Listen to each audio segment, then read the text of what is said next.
अस्सलामुअलैकुम, आप face to face देख रहे हैं। मैं हूं मोहम्मद अकबर बाजवा। आज का रनडाउन थोड़ा सा आपके साथ शेयर कर देता हूं। पाकिस्तान तहरीक इंसाफ का इंतखाबी निशान बल्ला तो ले लिया गया। अब पाकिस्तान तहरीक इंसाफ सैकड़ों इंतखाबी निशानात पे इलेक्शंस लड़ेगी और नजर ये आ रहा है कि शायद यही लास्ट रिजॉर्ट है, यही एक ऑप्शन अब तहरीक इंसाफ के पास मौजूद है कि बेहतर से बेहतर कैंपेन करें। उसके अलावा जो टिकट्स अलॉट किए गए पाकिस्तान तहरीक इंसाफ के, उसमें बहुत सी जगहों पर शिकवे शिकायत लोगों के, खासतौर पर उन लोगों के जिन्होंने 9 मई के बाद बहुत सी सऊबतें सही, उनकी मुश्कें कसी गई, उनको टिकट्स नहीं थे मिले।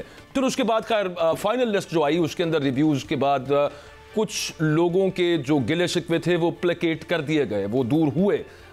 हमारे साथ आज प्रोग्राम में मुसर्रत जमशेद चीमा साहिबा मौजूद है और ये वो वाला इंटरव्यू नहीं है जो बकौल शेख रशीद चिल्ले के बाद होता है। मुसर्रत जमशेद चीमा साहिबा अपनी मर्जी से के लिए हमारे साथ मौजूद है काफ़ी अरसे के बाद टीवी स्क्रीन पर।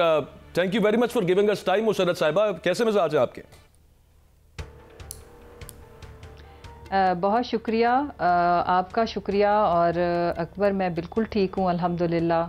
और वाकई काफ़ी अरसा के बाद आज मेरी पहली टीवी अपीयरेंस है after 9। Good to have you, good to have you. ये बताएं कि रहनुमा तहरीक इंसाफ ही लिखे हैं आपको? जी बिल्कुल, एब्सोल्युटली यस। अच्छा, एक चीज़ मुझे समझ नहीं आई, वो ये थी कि आपने नॉमिनेशन पेपर्स, आपने जमशेद चीमा साहब ने, आप लोगों ने अप्लाई भी किया, आपके मंजूर भी हो गए, चले वो बाद में ट्रिब्यूनल से हुआ। फिर उसके बाद सुनने में आया कि आपको पार्टी टिकट भी दिया जाएगा। फिर उसके बाद क्या हुआ? लिस्ट में नाम नहीं आया चीमा साहब का और आपका भी नहीं आया।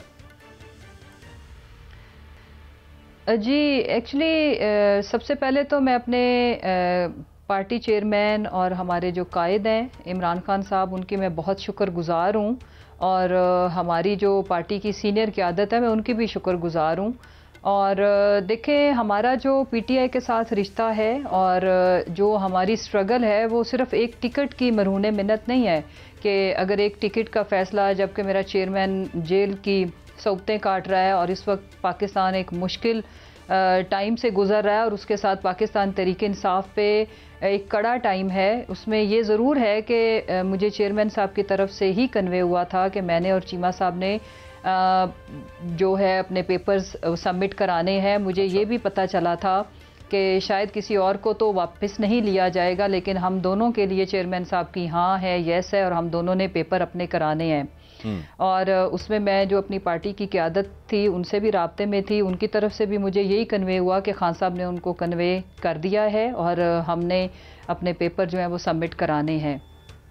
देखिए, मुझे उस दिन टिकट मिल गया जिस दिन खान साहब ने मेरे लिए और जमशेद के लिए ये बोल दिया।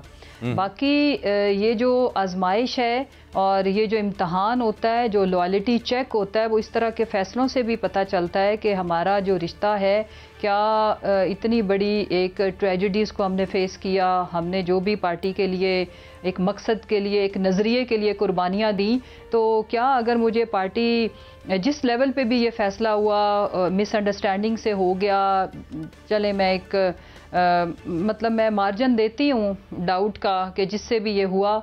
मतलब आपको ये कन्वे हुआ इमरान खान साहब की तरफ से, ये मैसेज आया कि आपको, आपके खामद को टिकट मिलेगा पार्टी का और बाकायदा बाशगाफ अल्फाज में बताया गया, लेकिन उसके बाद जो लिस्ट आई कैंडिडेट्स की जिनको टिकट्स मिले उनमें आपके नाम नहीं थे। तो ये कुछ गलत फहमी किसी स्टेज के ऊपर कोर कमेटी से या कहीं पे हो गई, आप ये कह रही हैं?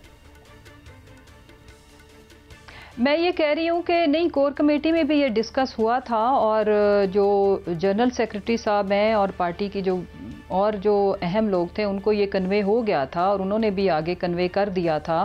अब ये किस लेवल पे हुआ, लेकिन जब मुझे पता चला, जब लिस्ट आई, जिस दिन आखिरी दिन था नॉमिनेशन पेपर्स वापस लेने का, तो चीमा साहब की जगह पे कोई और नाम था।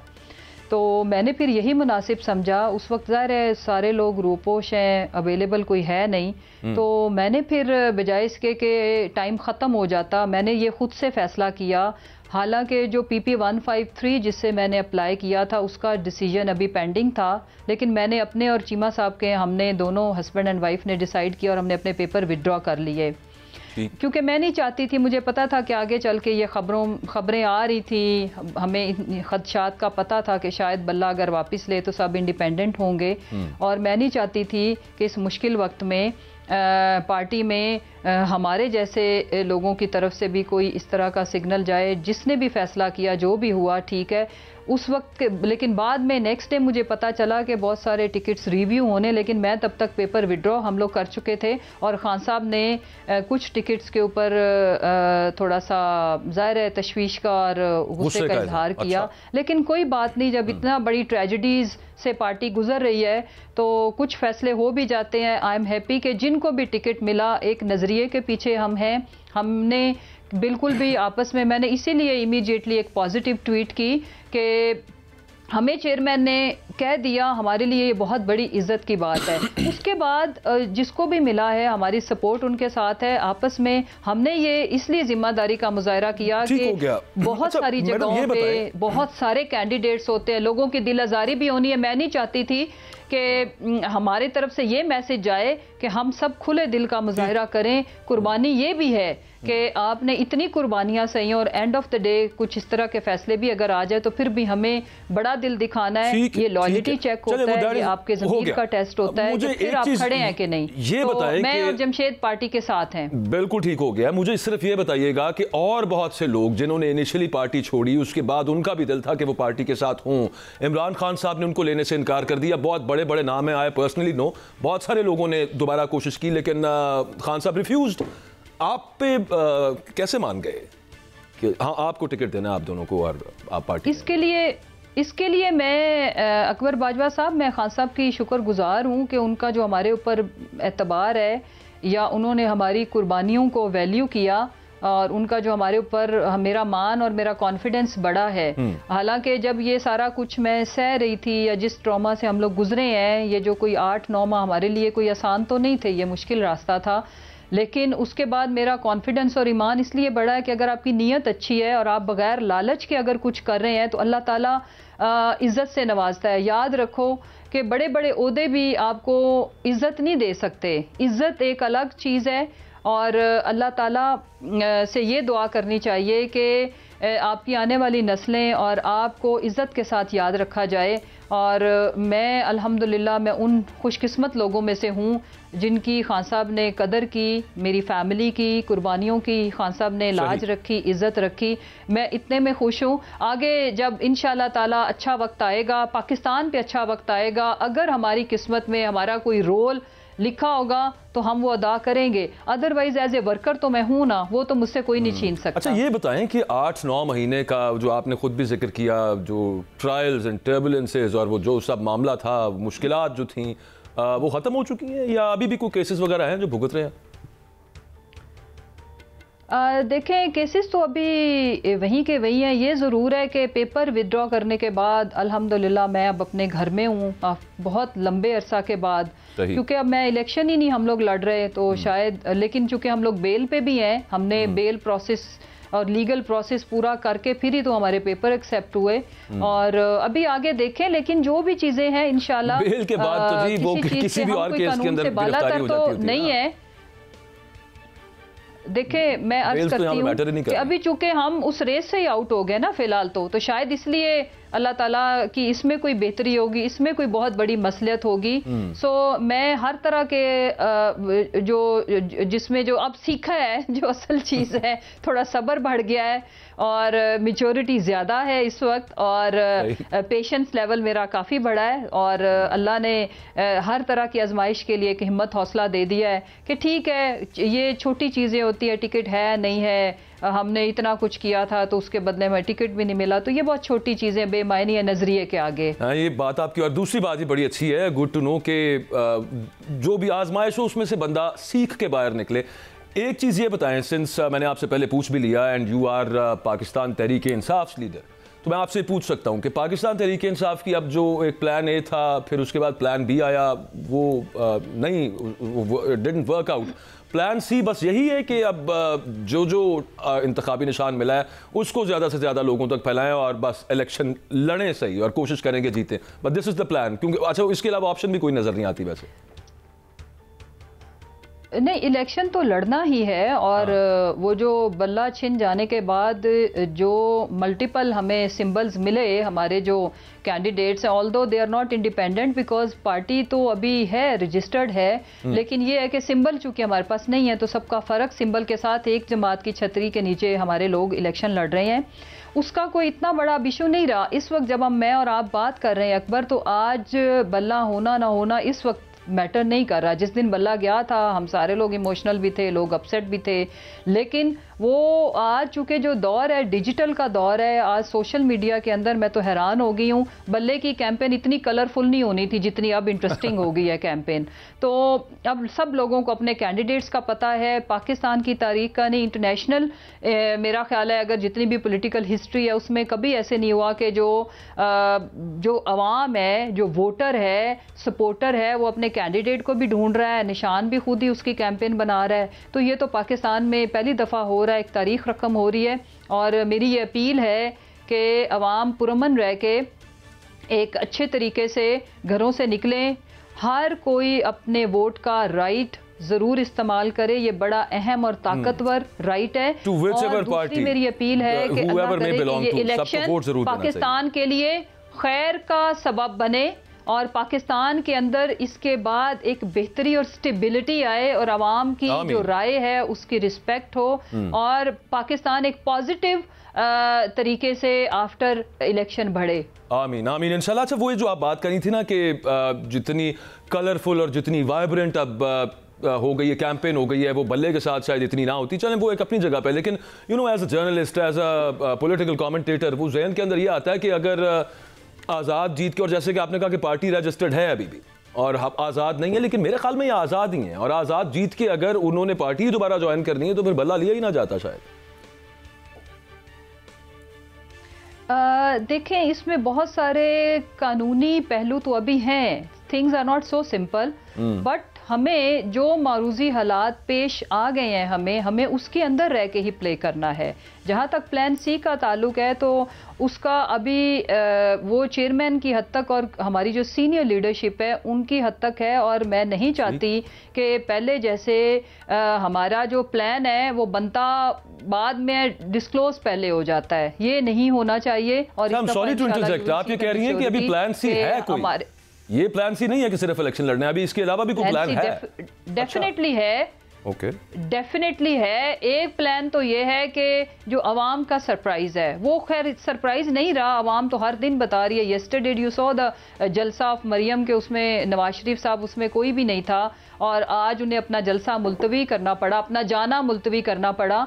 तो ये वो वाज़े इंडिकेटर हैं कि एक प्लान अवाम भी डिज़ाइन कर रही है और एक कुदरत का भी प्लान होता है, और हम सबको ये इज्तमाई दुआ करनी चाहिए कि अल्टीमेटली पाकिस्तान जीते, पाकिस्तान की अवाम जीते और मुल्क एक पॉजिटिविटी के साथ बाहमी नफरतों को खत्म करके, रंजिशें भुला के हम आगे बढ़े। क्यों हमारे ऊपर देखें बैरूनी दुश्मन हमला आवर है इस वक्त, हमें यूनिटी की जरूरत है, पाकिस्तानी कौम को मुत्तहिद होने की जरूरत है, आपसी जो कदूरतें हैं तेरी मेरी खत्म करके आगे बढ़ने की जरूरत है। वुड दैट जी, आमीन, इंशाल्लाह यूं होना चाहिए। अच्छा, वो प्लान सी पे एक लास्ट सवाल मेरा, वो बिलावल जरदारी साहब का एक उनके वालिद साहब का जरदारी साहब का भी बयान आया, बिलावल जरदारी साहब का भी प्लान है, उन्होंने कहा कि हमने वर्किंग पूरी कर ली है, आज़ाद उम्मीदवारों के साथ मिलकर हुकूमत बनाएंगे। मेरे जहन के अंदर पीटीआई के आज़ाद उम्मीदवारों के अलावा और कोई नहीं आ रहा, ऐसा कुछ चल सकता है या है कोई ऐसी चीज? आई एम श्योर कि आप शेयर तो नहीं करेंगे, क्या पॉसिबिलिटी है? साहब, ये बाजवा साहब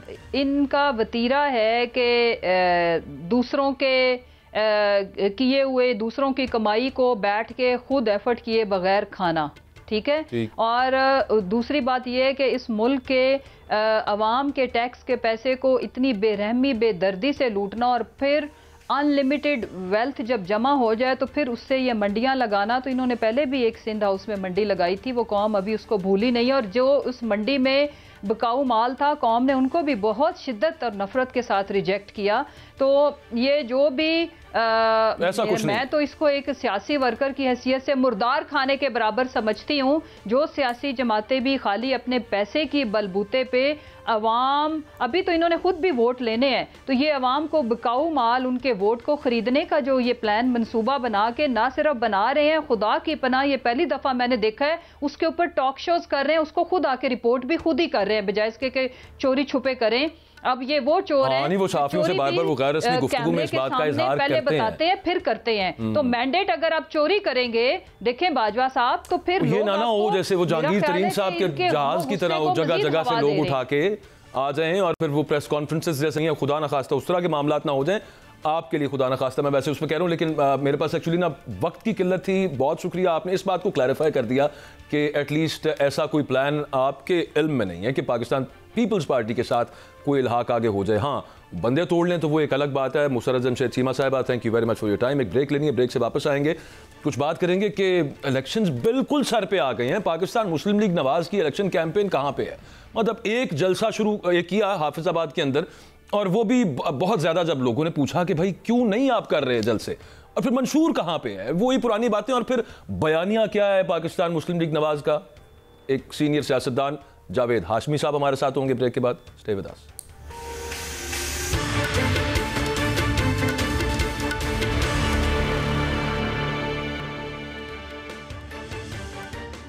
वेलकम बैक।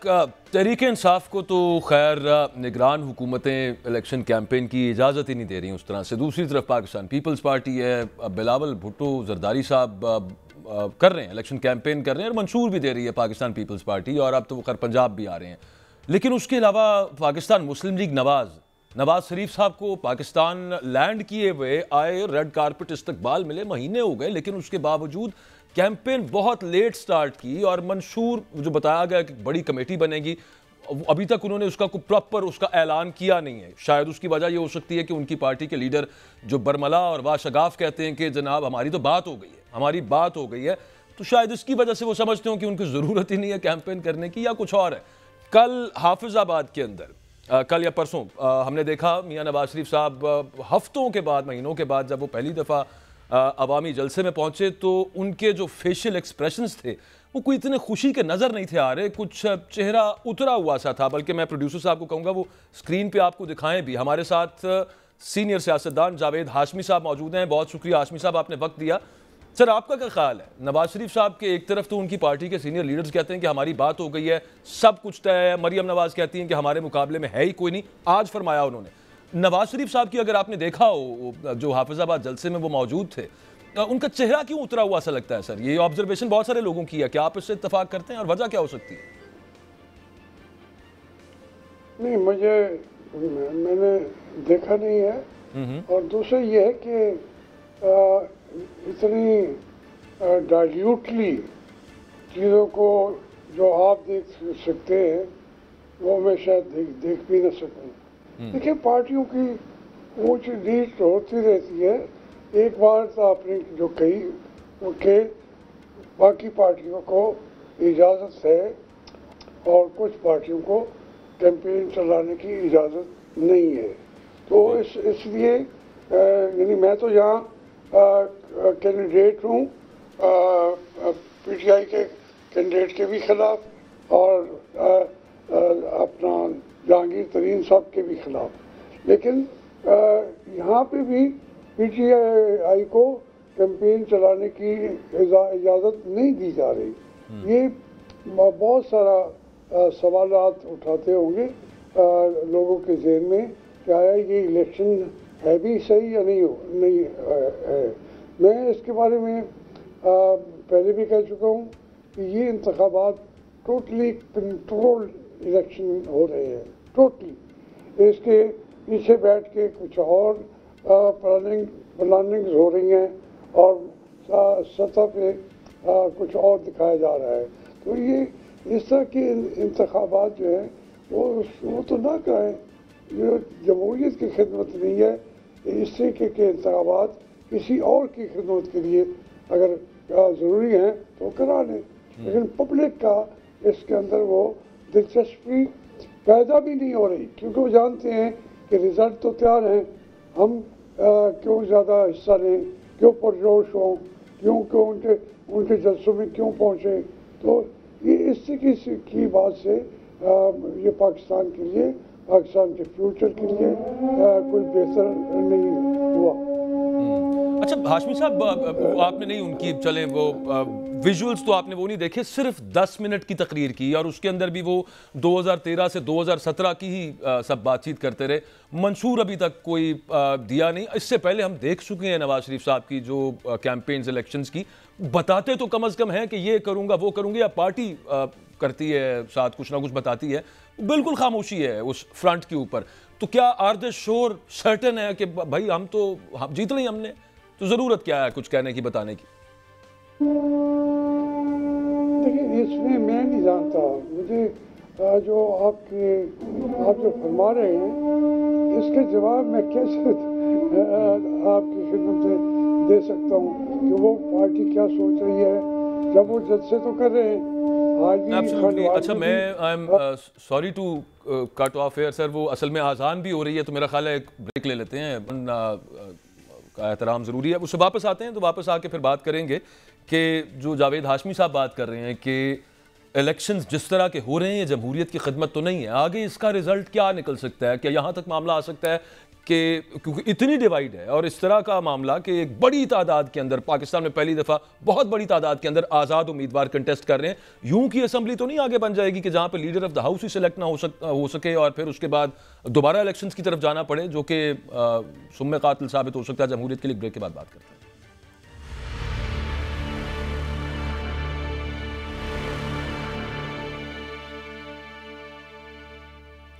Welcome back.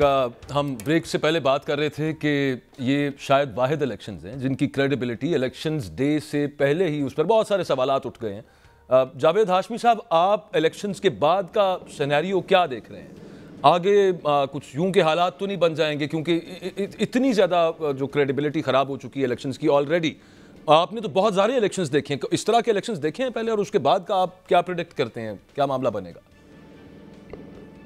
देखिए ये जो इंतखाबात जो हैं ये वाक़तन मैं संजीदगी से आपके कह रहा हूँ, जो मेरी ज़िंदगी के अंदर भी आए हैं, ये सबसे बड़ा मजाक ये इंतखाबात हैं। लेकिन अब जो कैंडिडेट हैं जो इलेक्शन में हिस्सा ले रहे हैं वो बेचारे रात दिन वोट भी मांग रहे हैं, वो अपने इस वक्त रिक्शों को भी उनकी बुकिंग भी कर रहे हैं और अखराजात भी कर रहे हैं, और उनको भी नहीं पता कि ये इलेक्शन कल होंगे नहीं होंगे। इससे की सूरत हालात मैंने कभी देखी नहीं है।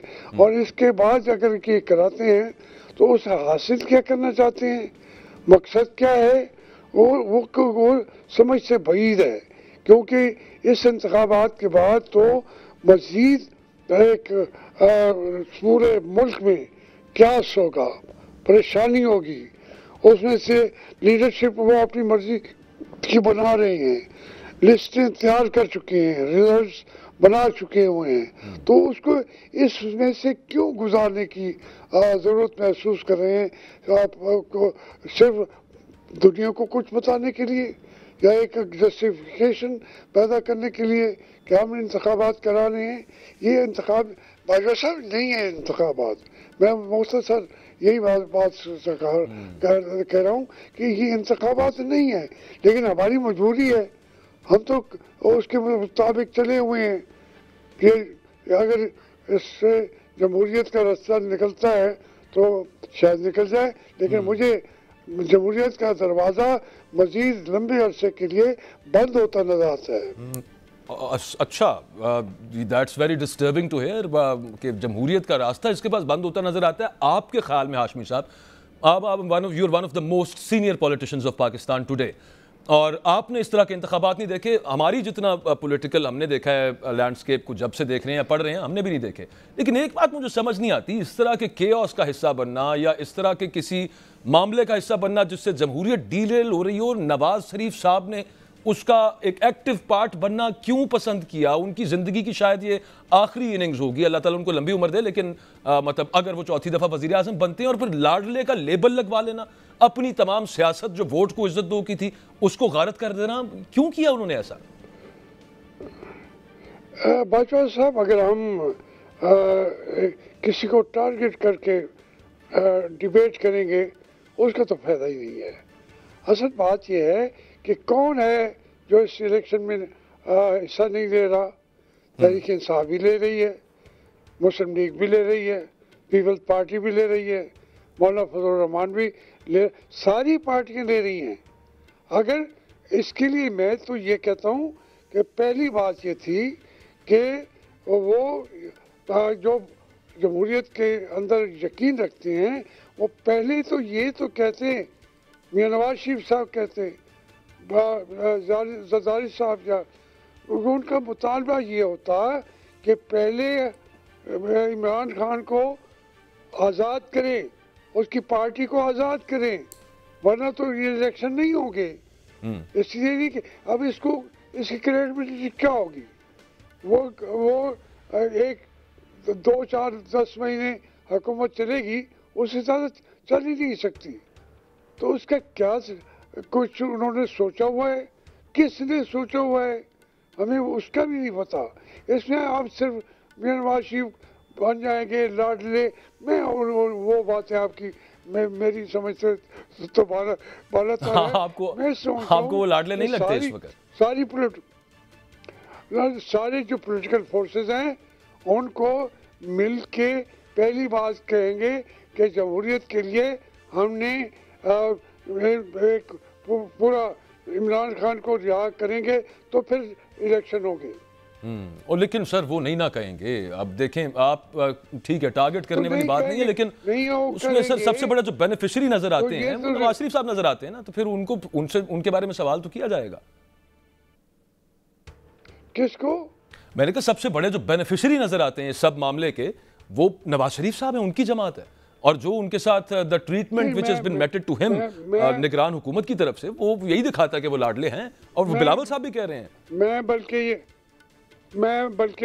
कई दफ़ा कह चुका हूँ कि मियां नवाज शरीफ को वजीर आज़म नहीं बनाएंगे, बेनिफिशियरी कोई और है।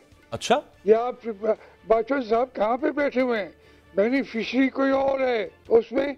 अब मैं मियां नवाज शरीफ अगर नहीं बोला मुझे नहीं पता, मैं किसी के दिल को नहीं जानता, किसी की नीयत तो नहीं जानता, लेकिन ये भी अफसोसनाक बात है कि वो सब लोग जो हैं जिस तरह के इंतखाबात हो रहे हैं वो उससे मायूस हो चुके हैं।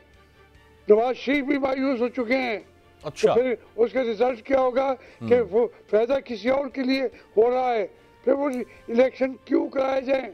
नहीं तो फिर इसका मतलब तो हाशमी साहब आपकी बात से मेरे ऊपर नहीं, मैंने कहा आपकी बात से मुझे जो आपकी बात से समझ आया वो ये कि नवाज शरीफ साहब अगर बेनिफिशियरी नहीं है, और उनको खुद भी पता है कि वो बेनिफिशियरी नहीं है, और कोई दूसरी पॉलिटिकल एंटिटी भी बेनिफिशियरी नहीं है। भाई मैं तो हमेशा कहा, मैंने इमरान खान से क्या इख्तलाफ किया था, क्या आप ये नवाज शरीफ को बाहर रखना चाहते हैं, आप इनका कहा ना माने, आप अपनी सियासत करें और ये इंतखाबात होने दें, आपकी पार्टी सबसे बड़ी बन के उभरेगी। जो मैं 5 साल पहले इमरान खान को कह रहा था, 6-7 साल पहले, पॉलिटिकल वर्कर हूँ, एनालिसिस करता हूँ, देखता हूँ चीज़ों को। आज आप कहें कि वो उसको कर रहे हैं, इमरान खान को निकालना चाहते, इमरान खान को तो निकाल दिया उन्होंने। कहाँ है इमरान खान इस इलेक्शन के अंदर? एक पार्टी पूरी लड़ रही है, लेकिन जब रिजल्ट आएगा तो तहरीक इंसाफ का एक बंदा भी जीत के नहीं आएगा। तो अच्छा, अब फिर आपको समझ नहीं आ रही कि इमरान खान को नहीं है वो इस इंतखाबात में। नहीं ठीक हो गया, चलें वो आपने कह दिया, मान लिया हमने। सर देखें इतने जयद सियासतदान पाकिस्तान मुस्लिम लीग में मौजूद हैं, शिकार हो जाएंगी। आपके पुराने सर इतने सीनियर कॉलीग्स, उन सबको भी तो नजर आ रहा होगा कि 10-8 महीने से ज्यादा अगली असेंबली शायद ना चले, बेनिफिशियरी हम नहीं होंगे, उसके बावजूद वो they are not doing anything to prevent it. इसको रोकने के लिए कर कुछ नहीं रहे, बल्कि हिस्सा बने हुए हैं इसका। तो आपका तजिया शायद 100% सही होगा। मैं कहता हूँ भाई ये सारे अगर फर्ज करें तरीके इंसाफ बाइकाट कर देती तो फिर इस इलेक्शन की हैसियत क्या होती? कोई बाइकाट नहीं कर रहा, सारे शामिल हो रहे हैं। उसको उस तरीके से तजिया करके फिर उसका हल निकालें।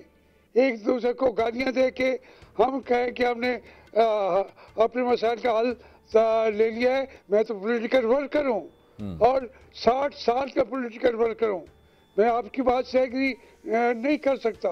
मैं कहता हूँ ये सारी पॉलिटिकल फोर्स जितनी भी है हमारे मुल्क की, सब ने गलतियाँ की हैं, इनको उसका जायजा लेके बैठ के फिर से पाकिस्तान की जमहूरियत के लिए सरेंडर करके अपनी ईगोज को, अपनी ख्वाहिशात को पीछे हट के। सर अब तहरीक इंसाफ एक दफ़ा इलेक्शंस का बॉयकॉट करके उसका खमियाजा भुगत चुकी है एक दफ़ा, और उसके अलावा इस दफ़ा मामला ये है कि नॉमिनेशन पेपर छीने जाएं, पार्टी टिकट छीन लिए जाएं, लोगों को अगवा कर लिया जाए और उसके बाद बल्ले का निशान ही ले लिया सुप्रीम कोर्ट ने। तो उसमें इस सब सिनेरियो का मोरद इल्ज़ाम हम कैसे ठहरा सकते हैं बीच में तमाम apart from all other party? जी तहरीक इंसाफ भी मोरद इल्ज़ाम ठहरती है इसमें। मैं कहता हूँ आप मोरद इल्ज़ाम ठहरा रहे हैं, मैं तो तहरीक इंसाफ को नहीं ठहराता। ओके, मैं कहता हूँ कि उसके ऊपर तो बैन लग चुका है। अच्छा, कोई इंतखाबात में है नहीं। हाशमी साहब ये बैन खत्म होता नजर आता है आपको कभी मुस्तकबिल करीब में? भाई अवाम निकलेंगे, ये रास्ता कोई हमेशा इस मुल्क की जमहूरियत की जंगें लड़ी हैं हम लोगों ने। बिल्कुल ठीक है, मैं माज़रत खाऊं, असल में प्रोग्राम खत्म हो गया। बहुत शुक्रिया जावेद हाशमी साहब, आपने वक्त दिया। सियासी जद्दोजहद के जरिए ही पाकिस्तान के अंदर अगर हो सकता है तो जमहूरियत का मुस्तकबिल ताबनाक हो सकता है। आपसे इंशाल्लाह कल मुलाकात होगी। इजाज़त दें, अल्लाह हाफ़िज़।